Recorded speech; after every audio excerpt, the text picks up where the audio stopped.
So what we're going to play is, it is a clip by a man by the name of Michael Heiser. He is a Semitic language scholar. He's studied all sorts of things. To give you just an idea, he used to work for Logos Bible Software, and he was the man who went through the King James word by word, tracing where every translation came from in the Hebrew, I believe, if not the Hebrew and the Greek. Wow. So, like, when it comes down to this man knowing his stuff and, you know, having studied, like, literally every word of the Bible, yeah. Now, I don't necessarily agree with everything he says, which I realize is extremely arrogant for me to say, because, like, hey, when you compared the English and the Greek and Hebrew to, you know, every word of the King James Bible, but I know better. But what he's doing in this is he is presenting what he calls the divine counsel, okay? As you study out the Old Testament, you are going to see various things referenced that we are not familiar with. One of those things is the Watchers. Okay, so when you get into Isaiah, you're going to see these supernatural beings called the Watchers who show up, not to be confused with the Watchers from Marvel Cinematic Universe and all that. Because the ones in Dark Souls. Yeah, they might be real. But okay, they're in the comics. But anyway, they are like in like one of like. They basically keep an eye on. Like one of like Stanley's cameos. Yeah. Mm-hmm. Yeah, so you got the Watchers. But anyway, the Watchers seem to be more of the supernatural beings who are involved. In Kings or Chronicles, I forget which, you would get this reference. Micaiah, the prophet, is talking, and he says, I saw basically this divine council scene in heaven. And God was talking and saying, you know, who will seduce Ahab to get him to basically do something stupid? And so you'll see this language presented in the scripture. The Bible will say that God rules in the assembly. And so there seems to be some sort of assembly. If you look at Job, you're going to see this instance where God is talking and it says the sons of God gather together before him. And so there's these divine beings that are gathering together before God and he's talking with them. So there seems to be some sort of divine counsel. Now, whether it is as far as Michael Heiser teaches, I can't tell you that. I don't know. But I do want you guys to at least have this introduction, because where we're going in the text next, you're going to start to see some language that I believe is well explained by some of what he says here. He does put out a podcast called the Naked Bible Podcast, which is funny because it basically means we're going to strip all the presuppositions off. Now, And this is a term that might be unfamiliar to many. It's going to be familiar to others because the term actually comes from the Bible. It comes from Psalm 82, specifically in verse 1, where we read, God has taken his place in the divine council. In the midst of the gods, he holds judgment. If you go down a little ways to verse 6, you get some more information. God is speaking and he says to his council, I said, you are gods, sons of the Most High, all of you. Now, with both these verses, there's a little more to them than meets the eye, especially if you're working in English translations. If we go back to Psalm 82, verse 1, we notice that while the translation is good enough, I mean, it's pretty straightforward. God has taken his place in the divine council, first part of the line. But we notice that the word for God in Hebrew is Elohim. That's no big deal, again, because we're used to that. Elohim is one of the most common words for God in the Hebrew Bible, the Hebrew Old Testament. But what might be a surprise is that in the second half of the verse, we have, in the midst of the gods, he, God, holds judgment. The second occurrence of Elohim is translated gods. So here you have Elohim occurring 2 times in one passage. this is why I don't put a whole lot of stock, as was said yesterday, where, well, God is plural. Well, I mean, it is, because when you add the im onto the end, that's typically how Hebrew makes something plural, but it doesn't. Sure. Samuel is called an Elohim, so that's singular, but it's yeah. So that's why I don't freak out when I see a plural word, because it doesn't always mean. It might mean 2, might mean 3, might mean 5. But no. So anyway. 2 times in one verse. The first time it is translated singularly, properly, because of the grammar. God takes his place in the divine council. And in the second part of the verse, it's translated properly, plural, because of the preposition in the midst of. It can't be in the midst of one entity. And so we have plural. God. Context. Yeah, so part of it is grammar. Like, if you have a word that looks plural, but it has a singular verb, guess what? It's probably singular, And then in the midst of, you can't be in the midst of one. So you have to, you get okay. So even the Trinity, you're not going to have in the midst of the Trinity, probably.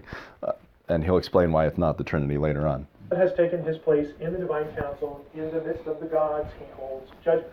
If we take a little closer look at verse 6, where God is the speaker, and he says to the members of his council, I said, you are gods. There we go again. We see the same word, Elohim. And that's put in parallel to another term, sons of the Most High, the B'nai Elyon. Now this is one of those terms that you'll see in the Hebrew Bible, the Hebrew Old Testament, for what might loosely be called angelic beings, other divine beings who are part of the heavenly host. In many cases, many passages, those beings are referred to as the sons of God, the B'nai Elohim, or the B'nai Ha-Elohim, or the B'nai Elim. Here we have B'nai Elyon, sons of the Most High. We know who the Most High is, it's God, so this is a synonymous expression for sons of God, which again is frequently used for divine beings, plural, in the Hebrew Bible. Now there are other passages that talk about a divine council. Passages like Psalm 89, and there we read, let the heavens praise your wonders, O Lord, your faithfulness in the assembly of the holy ones. For who in the skies can be compared to the Lord? Who among the heavenly beings is like the Lord?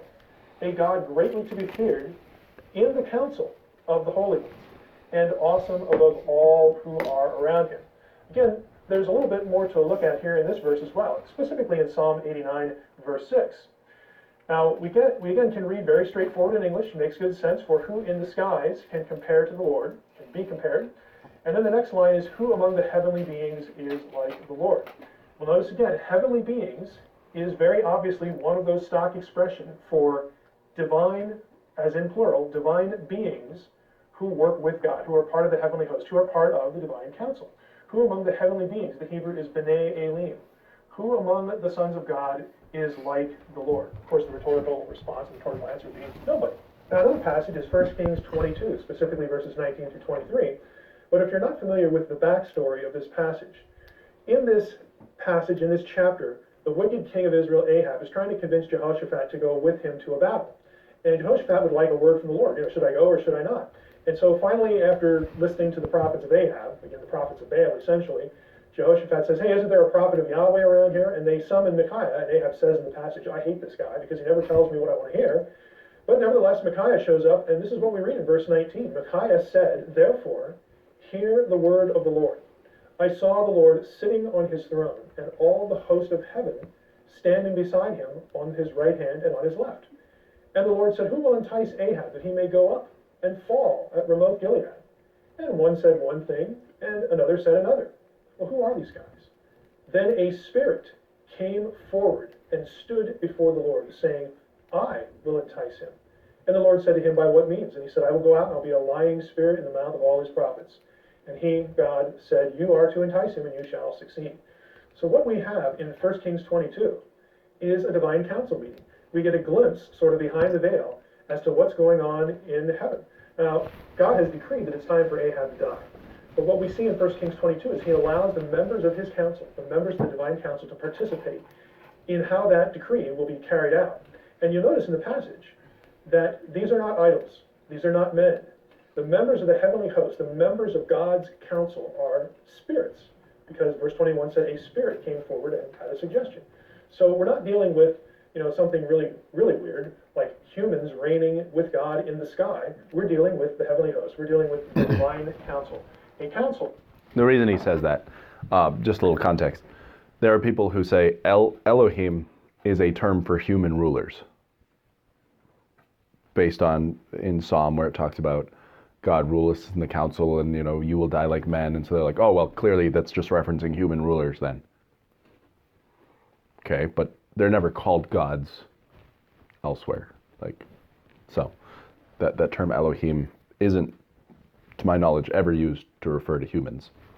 But that's what some scholars will say. So that's why he's referencing this and saying, this isn't a group of humans talking to God. This is a group of spirits, not ghosts, but in angels or like beings higher than angels? So from a biblical point of view, there are a bunch of spiritual beings. So you have cherubim, seraphim. Some of them are called shadim. Basically, all these terms. Angel is more of a messenger term. So it's the idea of like, hey, you're being sent to deliver this. And so you could be,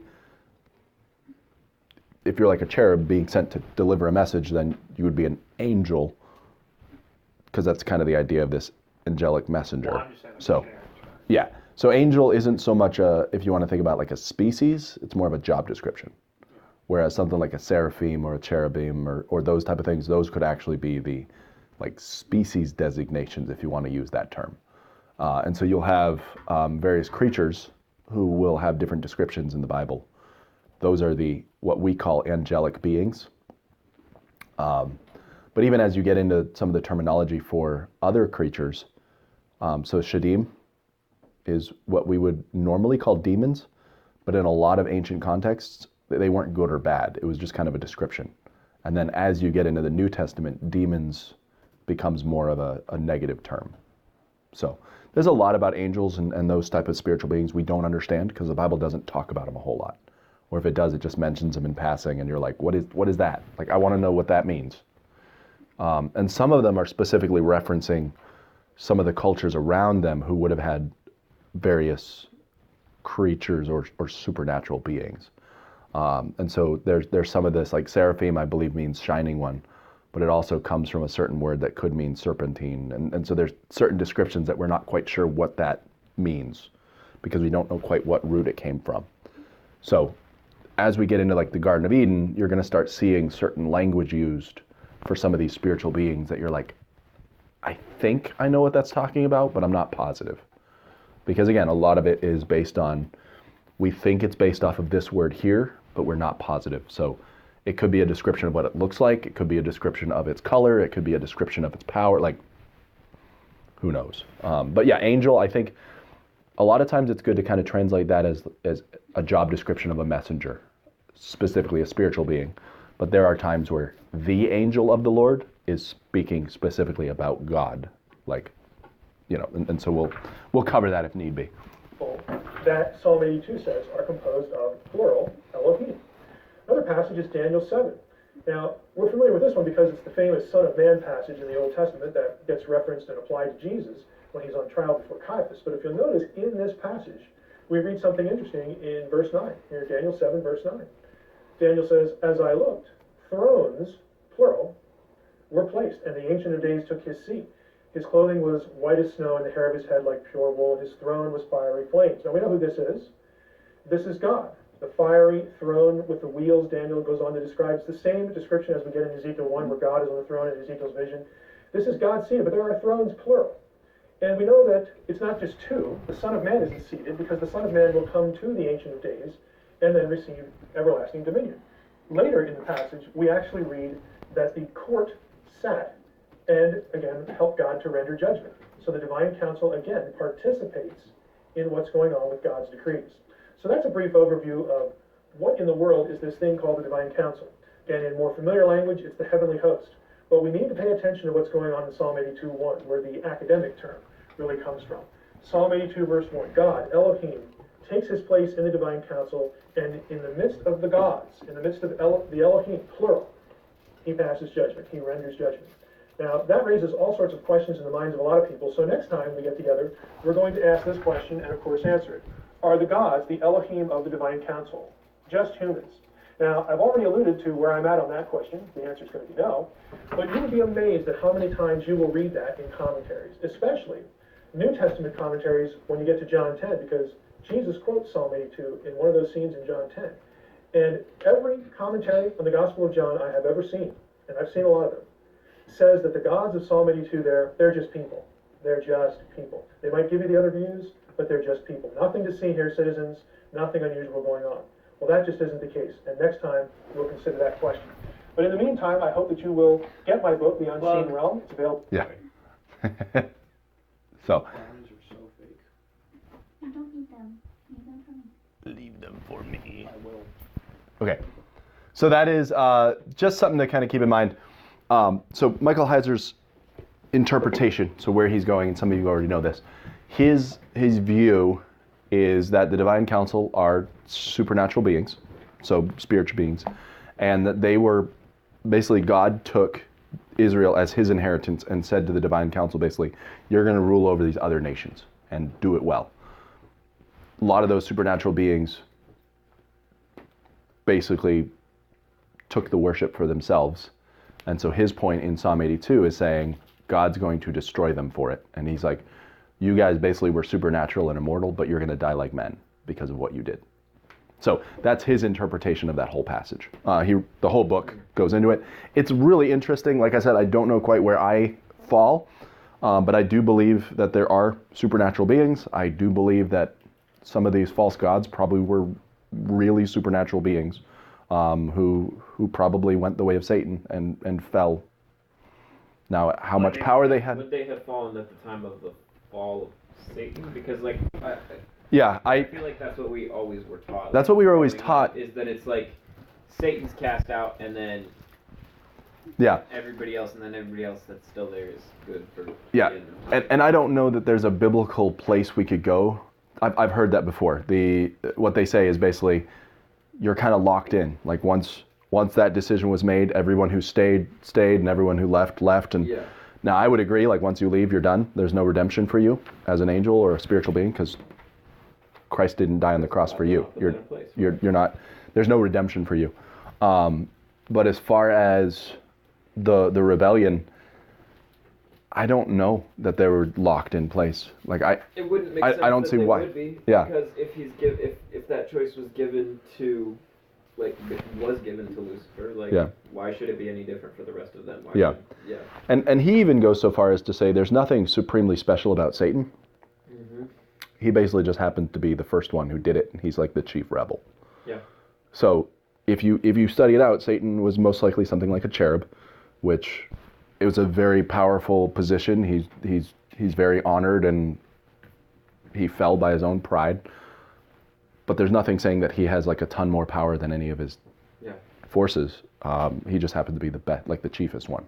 So there's a lot to it that I think we bring our own biases, but I don't know how much of it is actually a studied bias. It's more of like I've always been taught this, or we're pulling stuff from Dante's Inferno or things like that, where Satan's frozen in the ninth circle of hell, and you're kind of like, that's not true, because the fact is, biblically speaking, Satan seems to still have access to heaven to accuse us, and so there seems to still be some of these antagonistic forces.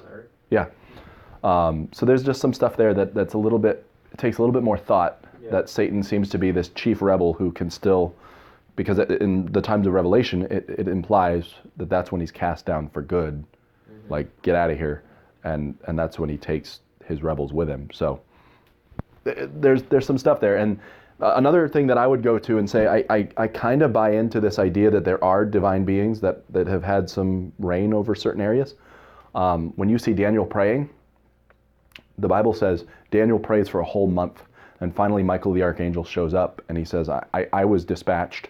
Sorry, there was an angel that shows up, and he says, I was dispatched 28 days ago or whatever to come see you, and I was resisted by the prince of Persia, which is obviously not a human, okay? Like, obviously not a human is going to be like, no, you can't get here.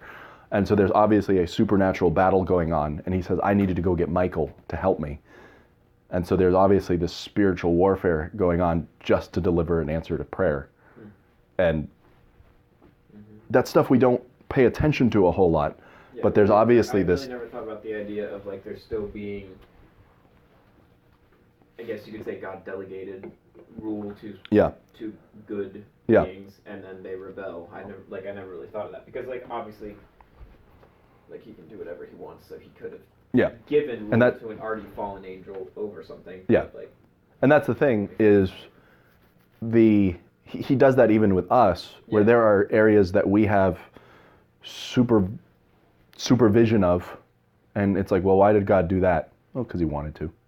Why on earth did he choose the church to spread the gospel when he could have just printed it on the back of everyone's eyelids so that the moment they close their eyes, they have that verse and they're like, oh, I can't get away from it. Because he chose to do it that way. Why did he choose Israel when he knew they weren't going to live up to his expectations? Because he chose to.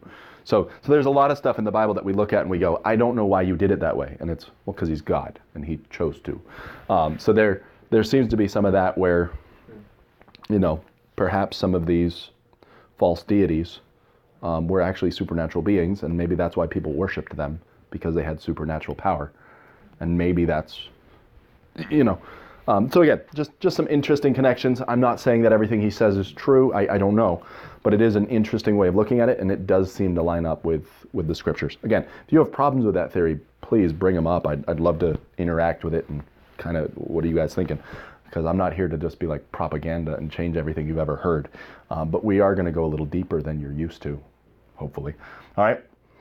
Now, like I said, as we delve into the context of Genesis just a little bit here, again, this is just introduction. There are different genres in the Bible, okay? There's poetry, there's history, all that. There's a guy by the name of James Barr. He wrote this in a letter to a man back in 1984. And as Professor James Barr is writing this, he said this. Someone asked him, what did the writer of Genesis intend to convey? So Barr writing, he says this, as far as I know, this is in 84, as far as I know, there is no professor of history or Old Testament at any world-class university who does not believe that the writers of Genesis 1 through 11 intended to convey to their readers this idea. Now, this is not saying he agrees with it. This isn't his stamp of approval that he's like, no, that's true. He's just saying, by the plain reading, this is what they meant to convey, whether right or wrong. That makes sense? Mm-hmm. So you will have people who, like James Barr, don't agree, with the 6 days of creation or young earth or any of that. But they were at least saying the plain reading is such that Occam's razor, that's what they meant. Okay? But even noted Hebrew scholar, I think Gleason Archer would not necessarily agree with the young earth and all that, like 6 days. As you saw yesterday, Augustine, who obviously didn't know a whole lot of Hebrew and Greek, his problem was he didn't know why God took that long, so he doubted it. And so there have been various people throughout history who have doubted it, but the plain reading, in a lot of cases, is the traditional interpretation. So he said, as far as I know, there's no professor of Hebrew or Old Testament at any world-class university who does not believe that the writers of Genesis 1 through 11 intended to convey to their readers, first of all, creation took place in a series of 6 days, which were approximately the same as our 24 hours that we now experience. Okay?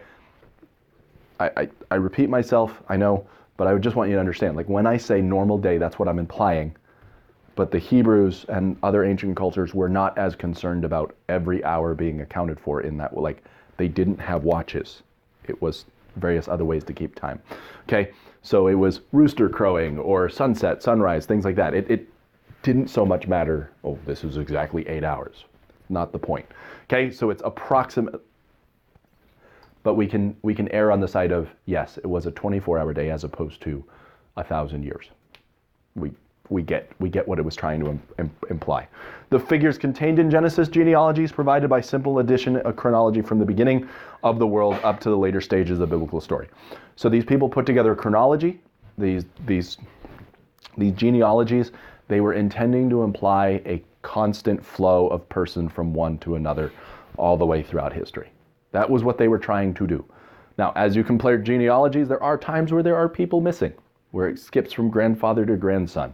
Okay, but the point of the genealogies is trying to tell you this is the progression of people throughout history. And most would agree that's what they were trying to do. Letter C, Noah's flood was understood to be a worldwide event that extinguished all human and animal life except for those on the ark.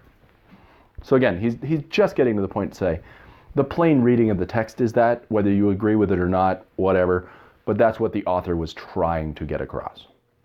Make sense? Okay, so that's Barr, and again, he's dead now, so it's not like we can check with him anyway. But at least I think he's dead.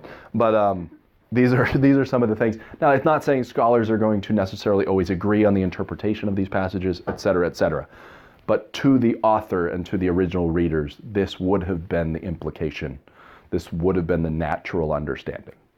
Make sense? Mm-hmm. Okay. I'm going to go with the natural understanding. Okay, I'll explain to you some of what other people say as we go throughout this, but again, that's why I underlined this. The writers of Genesis 1 through 11 intended to convey, and that's what they intended to convey. Okay, like I said, it's as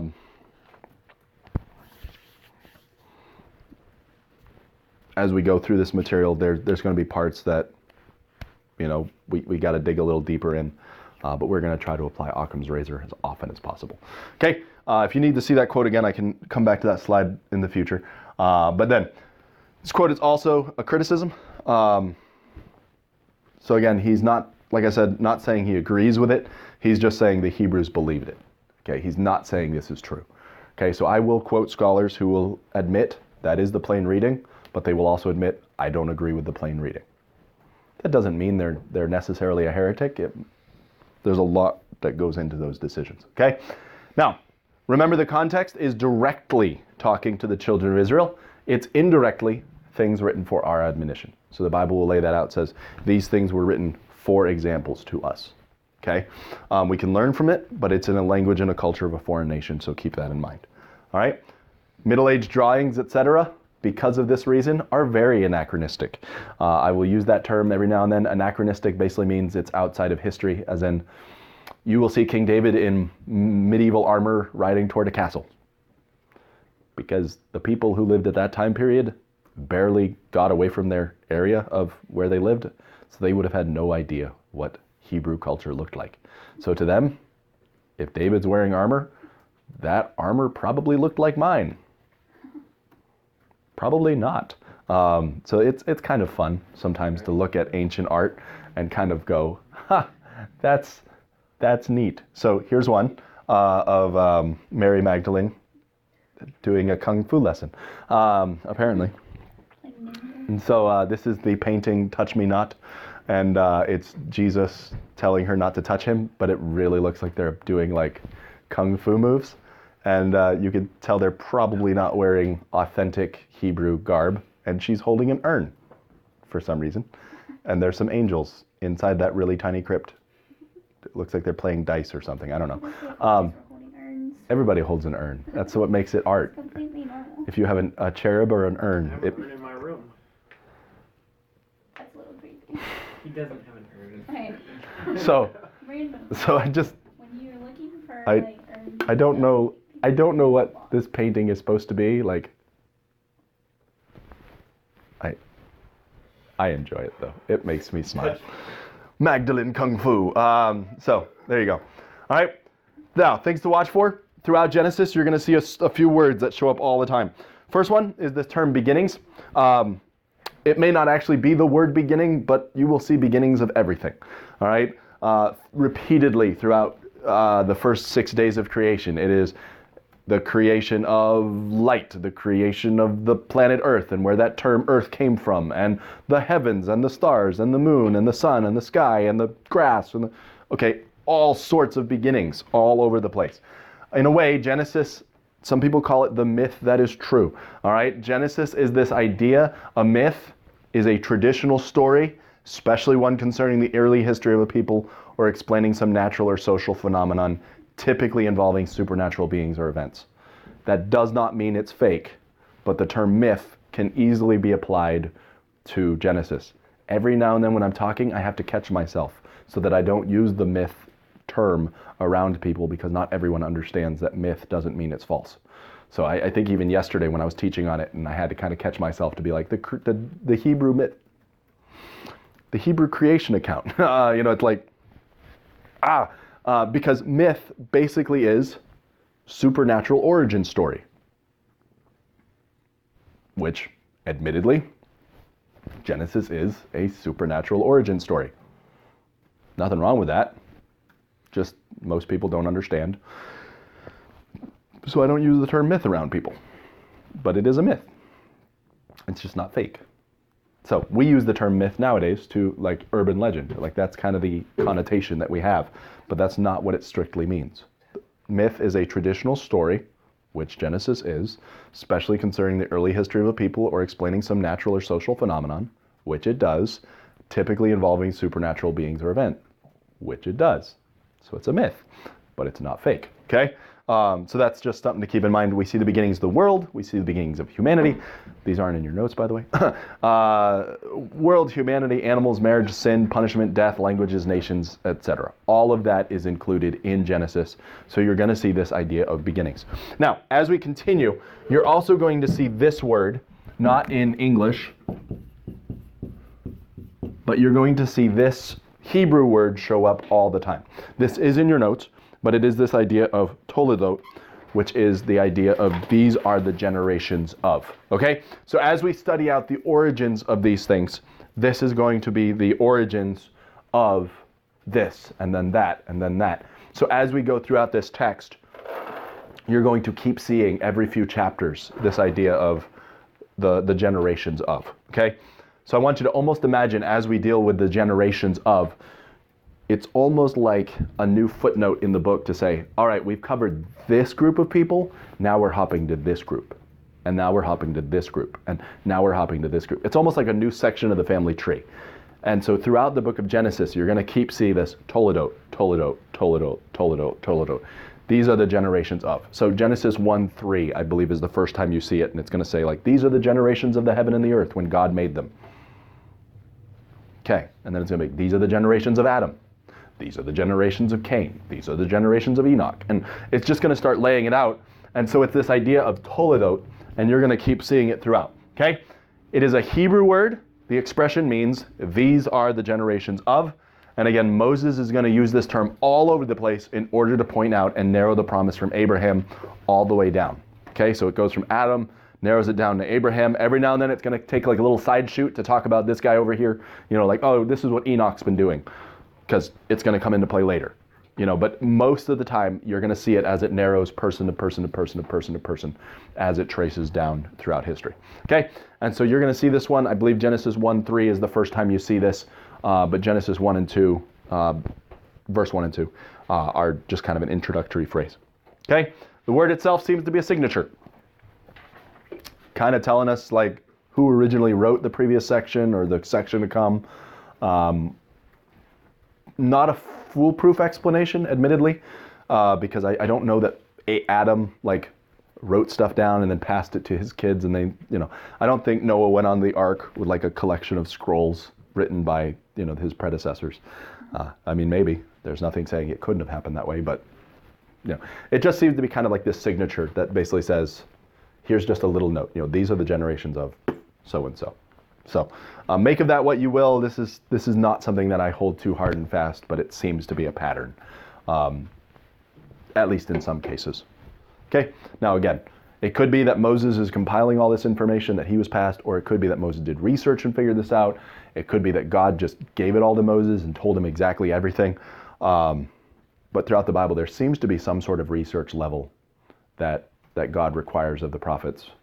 There are some things he just gives them straight out. But there are some things that seem to be you're going to have to, like with Luke and Acts, there seems to be some autobiographical stuff and some interview stuff. So we don't quite know how that all worked, but there's some ideas. Okay, now let's start getting into the text. Now, Moses, first of all, is going to describe the generations of creation. Okay, this is going to show the power and preexistence of God. It's going to show his sovereignty over creation. Huge, huge deal here. Okay, God is in control to the point that he can bring things into existence out of nothing. Pretty amazing. Now, the modern day evolutionary theory of the Big Bang has taken this and said, well, it's so amazing that nature can do it too. And so the Big Bang, just get it out of your head that the Big Bang is a literal explosion, because it's not. It's more of like super dense ball that suddenly expands really rapidly.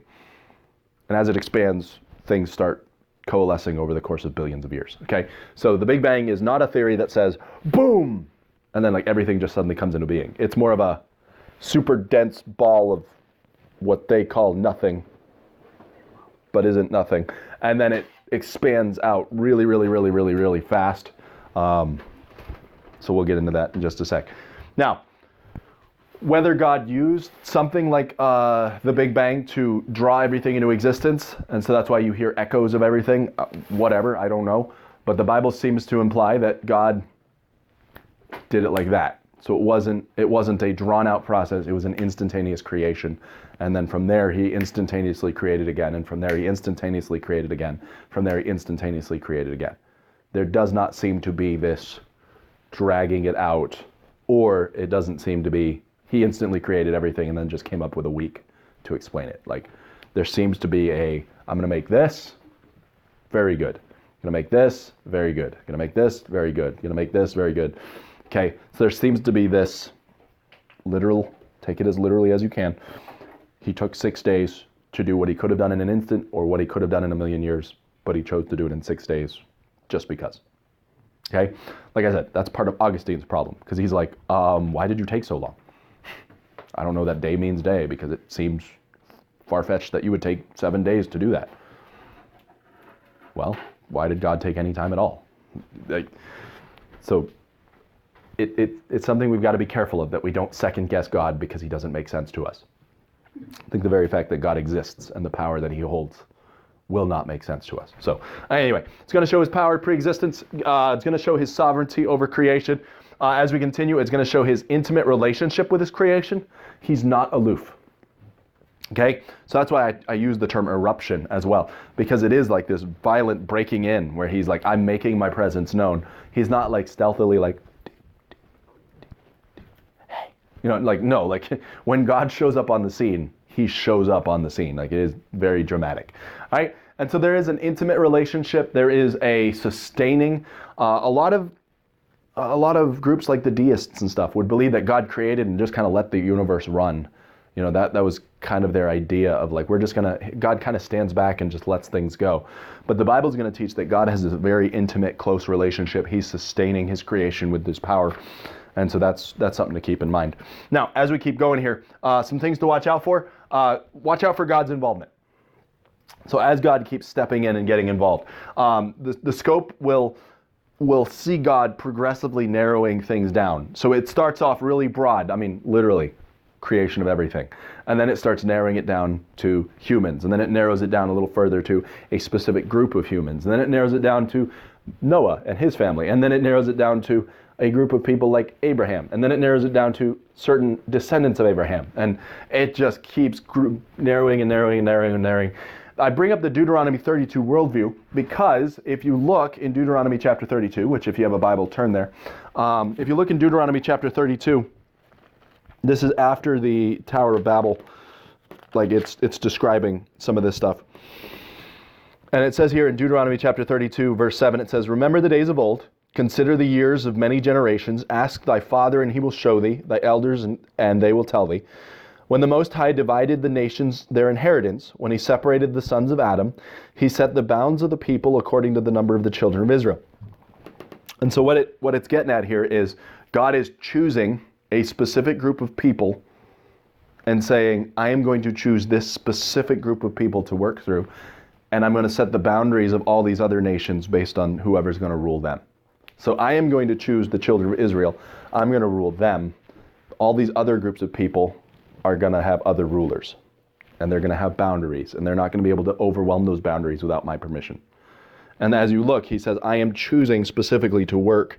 And it says, verse 9, for the Lord's portion is his people. Jacob is the lot of his inheritance.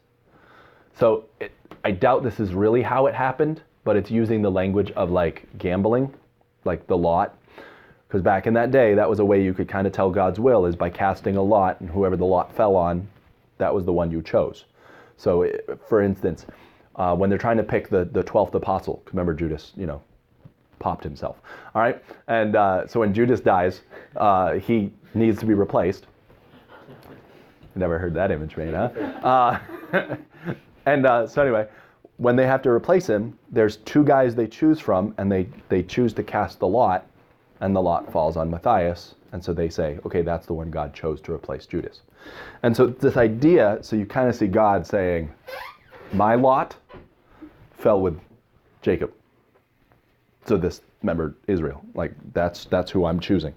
All right, and it says this, he found him in a desert land, in a waste howling wilderness. He led him about, he instructed him, he kept him as the apple of his eye. As an eagle stirreth up her nest, fluttereth over her young, spreadeth abroad her wings, taketh them, beareth them on her wings, so the Lord alone did lead them. There was no strange God with him. And so God's basically saying, like, I took specific care to watch over you, Israel. There was no other God, there was no other being that came along with me, and he's like, no, I took special care of you. Which is interesting. I mean, it's kind of a cool way to look at that. And God said, he made him to ride on the high places of the earth, that he might eat the increase of the field. He made him to suck honey out of the rock and oil out of the flinty rock. So basically places where you shouldn't get nutrients, he got nutrients. All right? Last time I checked, you can't suck honey out of a rock, but you know. All right, butter of kine and milk of sheep and fat of lambs and rams of the breed of Bashan, the goats with the fat and the kidneys of the wheat, the fat of kidneys of wheat, and thou didst drink the pure blood of the grape. All right, and he's saying, I chose you, Israel. I alone ruled over you. I alone led you. So it wasn't like you were like, oh man, we were led astray by this Baal guy. He's like, no, it was just me. But then when I took such good care of you, you wandered away. And so you see, he talks about, you know, Jeshurun has waxed fat and kicked. Thou art waxen fat. Thou art grown thick. Thou art covered with fatness. So he's like, you basically became fat and happy. And when you became fat and happy, you rejected me. Because you had so much fat, you didn't need me anymore. You know, it's kind of the idea. All right. He says, then he forsook the God which made him and lightly esteemed the rock of his salvation. They provoked him to jealousy with strange gods. So again, you see that kind of idea where here they're like, we started wandering after other gods rather than listening to theirs. They provoked him to jealousy with strange gods, with abominations provoked them to anger. Verse 17, they sacrificed to devils, not to God. And so you see that language of those pagan deities who are really just devils. They're these evil entities. And God's like, you are sacrificing to them, not to me. You know, and you think about when they came out of Egypt, remember what happened? They came out of Egypt, they had that golden calf. And Aaron is using the language of God to say, like, look at this, this is the God that brought you out of Egypt. You know, and so they're offering sacrifice and dancing and doing all this stuff, and God's like, that wasn't to me. Like, that's why I judged you for it. You know, and so it's just that whole language of the rock that begat thee, thou art unmindful, thou hast forgotten the God that formed thee. When the Lord saw it, he abhorred them because of the provoking of his sons and of his daughters, and he said, I will hide my face from them. I will see that their end shall be, for they are a very froward generation, children in whom is no faith. They have moved me to jealousy with that which is not God. They have provoked me to anger with their vanities. I will move them to jealousy with those which are not a people. I will provoke them to anger with a foolish nation. And so, again, he's referencing other people he's going to eventually work through. And he's going to provoke the Jews to jealousy because they did it to him. And he's kind of returning the favor. So that's where we get this idea where Deuteronomy 32 is playing out this idea of God has progressively continued to work with specific groups. And you see him working very intimately with them. So again, just a thing playing out here, Deuteronomy 32, verse 8, in case you didn't hear what I read. All right. Whoa. Here's all the text I just read. We're moving on. Okay. Some comparisons. Chronologically, the nations were divided at Babel. So that's Genesis chapter 11. That's what he's referencing. He divides the nations at Babel, and pretty soon after that's when he chooses Abraham. Okay. Table of Nations is found shortly before this incident. So if you read right before the Tower of Babel, you're going to get a description of all the nations around. I find it really interesting. I believe it was Heiser who observed. He said, if you look at how the church works right after its institution, it seems to follow the Table of Nations and slowly is bringing the gospel to those nations. So there's almost this progression where the Table of Nations is describing all these non-Israelite nations that God chose not to work with. And once the gospel comes in, you see them going to all the different nations listed on the Table of Nations and winning them to the gospel. And so it's almost like God's winning back all those lands and saying, okay, they're all mine now. Like, you guys are all done. And so it's just kind of cool. I think there's little notes like that in the Bible where you're like, I didn't notice that. That's cool. So anyway, that's a little bit outside the purview of Genesis, but I want you to kind of get the context of what God is doing. Okay, Israel isn't found on this list, obviously, because they don't exist yet, you know, because God hasn't chosen them out of the other nations. But that's why you won't see Israel on the list of nations. So it's something that he's going to choose later. It's just an interesting side note. The Dead Sea Scrolls, instead of saying he chose them according to the sons of Jacob, it's going to say he chose them according to the sons of God. So Dead Sea Scrolls have a slightly different text in this verse. So it's kind of fun. So that's where Heiser is going to get a lot of his stuff of saying God chose the other nations to be ruled by the sons of God rather than sons of Jacob. So anyway, that's why I have a little bit of a struggle. I'm a little more of a purist when it comes to the preservation of Scripture. That's why I don't readily go to the Dead Sea Scrolls for things, because they have some really weird readings at times. So there are times where I look at it and go, I don't know that I quite agree with that if it just comes out of the Dead Sea Scrolls, because there's some entire chunks of Scripture that are missing in the Dead Sea Scrolls or rephrased. So anyway, make what you will of that. Okay, God's involvement. He is going to get involved throughout the book of Genesis. You are going to see expressions like the sons of God. Sons of God is a Hebrew expression. I'm going to butcher it in English, but Bene Elohim. That is the Hebrew expression, Elohim. You guys are familiar with that, hopefully by now. And then Bene has the idea of offspring or children of. Doesn't mean like biological offspring. It could be something like a created offspring. Adam is kind of this, in a way, because as you look at the genealogies, Adam is described. He is that offspring of God. He is a creation directly from God. So you will see sons of God. There will be angelic messengers that come down. A general trend of this word seems to be supernatural beings of some kind. That's where the divine counsel and all that comes into play. They seem to help God with ruling, but it's definitely not something that God needs them. He chooses to use them. So anyway, just there's a side to a lot of what we talk about where we ignore a lot of the spiritual aspects. Not going to get into it a whole ton more, but it's just something contextually I think it's important to note. And my PowerPoint slide. There we go. So with all that said, that's how we lead into Genesis 1:1. Now, as I was chatting with a guy yesterday, he brought up the idea of like, when did Satan fall and when did all this happen? I believe, first of all, let me go back. I believe as far as the creation of all the supernatural beings, it probably happened right before or during the creation of the world. Like Job is going to say that the sons of God are witnessing this and they're celebrating. So God has witnesses for when he's creating the world. So I believe that these angelic beings exist at the time when God is creating the rest of the world. That's my personal belief. I do not believe the fall of Satan is going to happen until after the creation week is over. The only way I know this is because at the end of the creation week, God looks at his creation and says, it's very good, which would not necessarily be the case if Satan had already fallen. So that's my logic and that's my reasoning for why I believe those. Why would we not have any kind of account of the creation of those beings? Part of it, I think it's just not important to the story. Okay. So it's not applicable to us. Yeah, it doesn't matter to anything Genesis is trying to get across, so God doesn't include that detail. We can infer it from other passages. So we've got those times, like Satan is cast down like a lightning bolt out of heaven, and we've got some of those language that we're like, okay, it happened, so we know the fall happened, and it's spoken of in vague terms, but there's not a whole lot of clear teaching on what goes on in the supernatural realm. Like we can piece together things here and there, but there's not a whole lot that we know for sure because, like I said, it falls outside the purview of the Bible. That's not the point of what the Bible's trying to get across. So it matters that these things fell. It matters that there's corrupting influences. It matters that there's supernatural powers. It doesn't matter when they happened.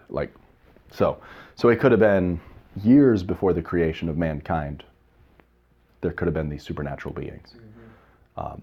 All we know for sure is that as you get into Genesis chapter 1, God says, let us make man in our image after our likeness. Now, that could be him discussing amongst the Trinity. It could be him saying, hey guys, we're going to start doing something here. Watch what I do. It's unclear. The language doesn't precisely demand either interpretation.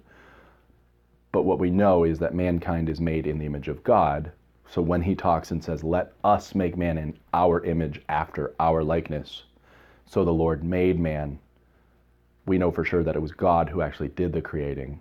Specifically later on we learn it was Jesus who did the creating, So we know that the supernatural beings were not involved in the actual act of creation, but we do know they were there to witness it. So whether whether God saying "let us" is him talking to the council or whether him just talking amongst himself, that's unclear. Yeah, but my question is just why there's no account of that creation. So because it's not really relevant. It's just not relevant. So Okay.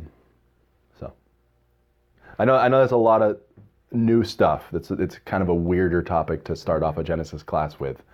But any other questions or any other concerns with that? I don't want that to be like, so what? Like, it's simply I'm explaining it so you understand the background as we get further and further into the text.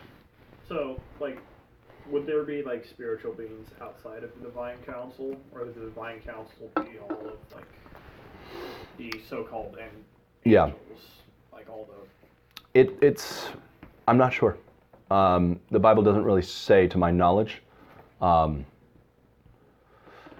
As you get throughout the Bible, you're going to see the conversation about principalities and powers and rulers, rulers of wickedness in high places. And so you kind of get the impression that there are these, seemingly, by the language of that, seemingly these supernatural beings who are influencing evil. The Bible says the world, the flesh, and the devil are the three ways you were tempted. So there seems to be a pretty good supernatural influence as to whether they were all involved in the council or whether they, there's just representatives, like it's a, hierarchy. I just don't know. There definitely seems to be a hierarchy now. So you kind of look at some of the language used, it's almost like a military hierarchy is used for the devil. So there seems to be some sort of structure. And again, how that works, I just don't know. Is there ever like a number given to like an amount of Elohim? Not that I know of. Like in Revelation? Closest I think we ever get would be when Jesus talks about summoning, I could have called 10 legions of angels, and so a legion would have, I think a legion was like 5,000 soldiers or something, and so he's like, I'm not saying that there were only 50,000 soldiers he could have called, but he's just like, he's using the language of the day to say, I could have called 10 squadrons, but I don't know, the fact that the Table of Nations seemed to imply at least 70 nations in that area, and the rulers in Israel, there were 70 rulers, the number 70 comes up a whole lot, so whether there's a significance there, it's just unclear. We don't know. So we can make guesses, but I think it goes back to our question of how come we're not told when they were made. It's just it's not important enough for God to tell us everything. Yeah. So yeah, as far as both of those questions, I don't think we have an answer from the scripture. We're told that there is some sort of council. Now, whether it's only the tippity top, archangels, if we want to use that term, because there's only like 2 angels that are ever named in the Bible other than Satan. And one is Michael and the other is Gabriel. So in Jewish mythology, you then get into Raphael and some other characters. I think Raphael is a name. But you get a lot of the angel names come from Jewish mysticism and Catholic Church and stuff. So anyway, all right, Genesis 1 starts out, it says, in the beginning. There is no definite article in the Hebrew, so it's kind of the idea of in beginning or when God started. That's this language here. John 1:1 is another passage that talks about it and says, in the beginning was the Word was with God, and the Word was God. So there is definitely a beginning, but just it's a fun thing that people like to bring up is there's no definite article in the Hebrew. So it's kind of the idea of in beginning or to begin with or when God started. So it's not inappropriate, but it's brought up a lot. Okay, we'll keep moving on. Some examination of the text. God's existence is taken as assumed.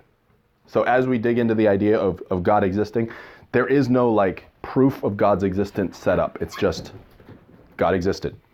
Get over it. And so that's how it starts. We don't have to resort to who made the maker. If you remember from apologetics class, that is something that they like to do. So it would be like wandering through the woods and you find a hammer in the woods and you're like, I know this hammer was designed. Well, who designed the hammer? I don't know. I know it was designed. Well, then who made the hammer's designer? I don't know. Well, who made the thing that made the hammer? Are you okay? I mean, that's how people behave when you tell them that there is a designer. They automatically, oh, well, who designed the designer?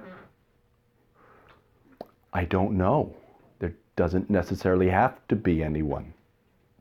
Like when I pick up an M&M, I could tell you that a machine did this because I'm pretty sure there wasn't someone painting every M on the M&M. And you're like, well, who did it then? I don't know. I don't think I need to know to say that somebody painted this M on the M&M. Are you sure? Pretty sure. I mean, my experience is pretty limited, but what limited experience I have is it's probably a machine that printed this on there. Well, then who made the machine? It doesn't matter.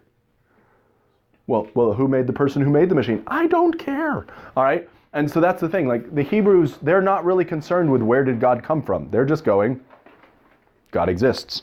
All right? Fill in the blank.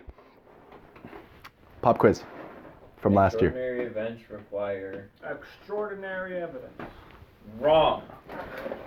Leave the class. You failed that class you didn't show up to.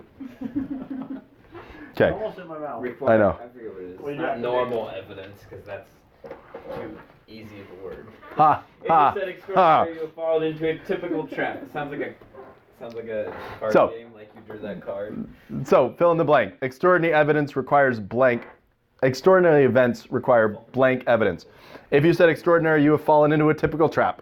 Extraordinary events or claims require adequate or sufficient evidence. Lose 2 HP. Yes. Go back to start. So as we study this out, be careful not to use language like proofs and things like that because, again, you can't bring mathematical language into a biblical discussion.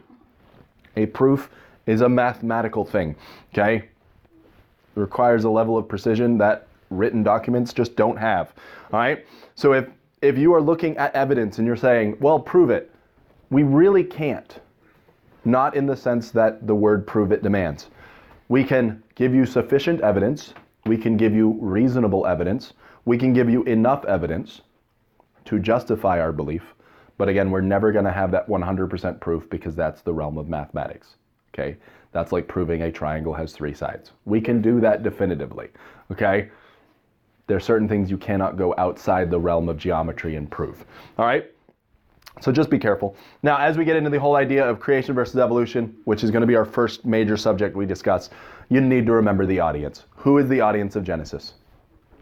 Israel. The Israelites. So this would not have been a concern of theirs. So as we read the text, the purpose of the text is not to teach young earth creationism. Okay? That's not the point. However, it does teach that. Okay? It's not the point of it though. So if you were an early Israelite, you're probably not arguing about the meaning of days, because that doesn't matter to you. You're probably arguing more of, are we sure that God did this? Or some of those type of concerns rather than, how long did he take? Not the point, okay? So whether there's a significance to the 7 days or not beyond the Sabbath, who knows?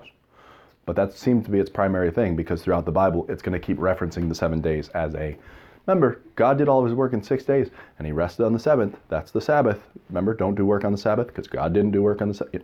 Like that's the reference you keep seeing. So just remember the audience. Now, remember the context, okay? The context of this passage, you are looking at a group of people who are about to go into the promised land. They're about to be surrounded by pagan nations who do not believe that Jehovah God created everything.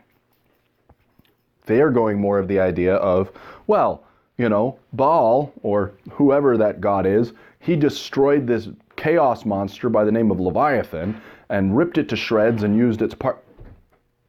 So you're looking at a group of people who are going to come in and say, my pagan God conquered chaos, destroyed that sea monster, and made the world out of it. And so the Israelites are coming in going, hold on, that doesn't match with what we were taught. We were taught that God created the world out of nothing, and so now we've got a problem. And so now they're actually having to have a conflict of worldviews. Has nothing to do with young earth, has nothing to do with specifically the days. It's more of this idea of who is the creator? who is the one we owe our loyalty and devotion to. Okay? Like I said, also remember the purpose. The purpose of Genesis is to show that God has worked in creation and he is the Lord over it. You're going to see this play out in Isaiah. You're going to see this play out in other places where the prophets are going to bring into attention the idea of the gods who did not make heaven and earth will perish from under heaven and earth. And the whole point of that is, if these pagan gods were not the actual creators, they don't have the power over creation. They're going to die. And that's where a lot of what we've talked about this morning comes together, because God is the creator. He is the sustainer. He's never going to perish from under heaven like these other gods will. So be careful who you worship, because you may be worshiping a God that the true God is going to wipe out. So just as you study any of these passages, okay? Again, obvious question, obvious answer. Do 19th, 20th, and 21st century scientific matters fall into any of these? No. All right, and so again, we can learn from it. We can review it and say, all right, I can see some implications here. I can see some connections here. But again, we're not looking at this and saying Charles Darwin, is the focus of this passage. Not at all.